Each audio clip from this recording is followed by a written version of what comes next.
Young stroke recovery demands high-intensity care, and an interdisciplinary team built to match it. For patients like Aaron McFarlin, intense medical rehabilitation shapes what recovery can look like. We know that the most recovery potential is within the first 3 to 6 months of a patient's stroke recovery, and so it was so important that he was here. For Aaron, a 34-year-old truck driver in training from Georgia, that window defined everything that followed. He was just really excited because this was his last run, and he was getting his own truck that week. The trainer said that Aaron started to veer over to the left. Aaron started to tell him something, and he couldn't understand him. He was very slurred. After several weeks in the intensive care unit at Mosaic Life Care in St. Joseph, Missouri, Aaron transferred to Madonna's specialized stroke rehabilitation program. He couldn't walk at all. He didn't have any balance at all. He wasn't even really trying to talk much at all. Physical challenges were immediate, but communication became his biggest barrier. Having that pretty severe apraxia of speech, not being able to formulate that motor plan and those motor movements to get out what he wants to say. And then on top of that, having some of that word finding and that showing up in both the verbal expression and the written expression. When the words didn't come, Aaron found other ways to be understood.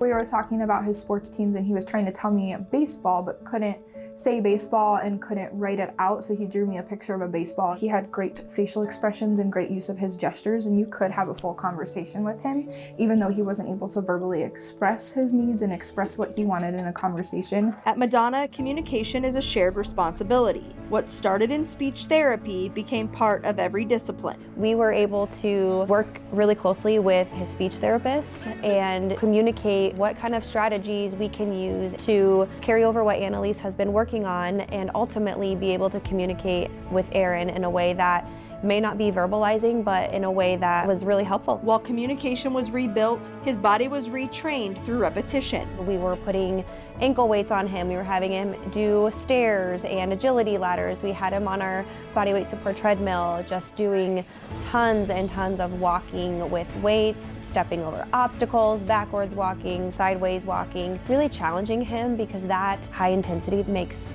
a big difference, and it did. And with every physical gain, independence followed.